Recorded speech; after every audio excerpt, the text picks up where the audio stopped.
Got us thinking here on the PIX 11 Morning News. Let's have a conversation about if situations like this arise right here in New York City, what would you do? What would you do? Take a listen to this. Although it's still early in the investigation, we know enough to say that this was an act of terror and an act of hate.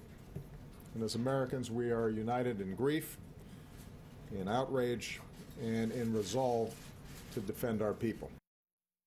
All right, well, the gunman, as you know, Omar Mateen, killed 50 people, injured another 53 during his rampage, with the terror ending in his own death. We want to bring in the author of the book, The Anti-Terror Checklist, Bill Stanton. Bill, thanks for coming in this morning. Thanks for having me. You know, the first thing, I can't imagine what went down in that place, because you're in a club, you're dancing, there's music.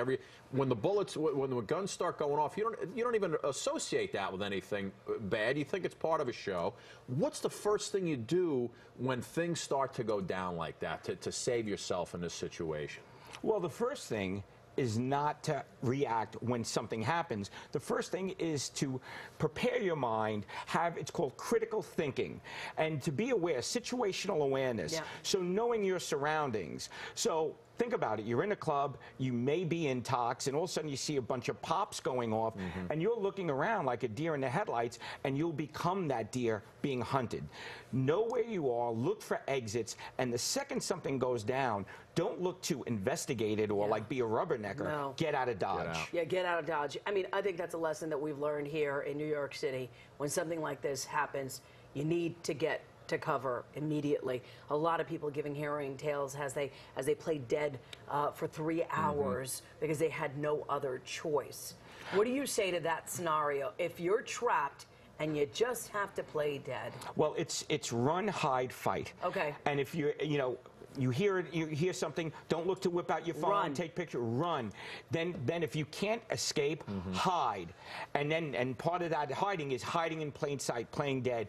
And then if you have to, and that's your call, fight for your life, fight as if your life depends upon it, because it may just literally be that. But the main thing is, in this day and age, with this war we're fighting, is anytime you go somewhere, you even said when you came into the station, you took a look around to see if anything went down in here. You know exactly which way you're headed. Right. Good habits are hard to break, just like bad ones. It's all about being prepared, not paranoid. Don't go through life worried that someone's going to kill you. But guess what? We all put our seatbelts on. We all have smoke detectors. Just extend that to your everyday world. All right. You also say be aware of your surroundings. That's what you said. When you walk in, make sure you know where all the situational awareness. Exits are, and you're aware of an escape plan.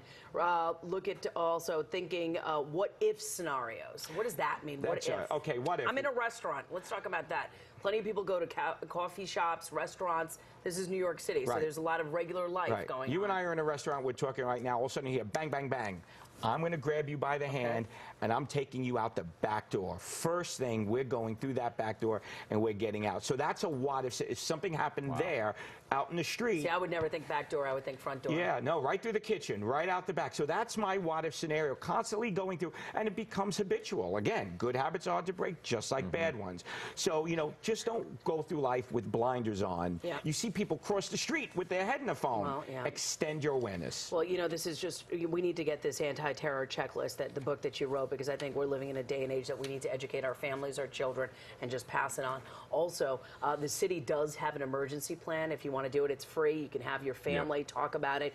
You just have to go on the city's website. It's all there for you. Thank you, Bill. For more tips from Bill, download our PIX 11 app and click on the morning news tab. Time right now, 7:51, Scott. The Anti-Terror Checklist is what it's called. Now, if you're just joining us this morning, PIX 11 sent the crew to Orlando to cover yesterday's massacre. We're going to check in with Anthony DiLorenzo at the top of the hour. That's coming.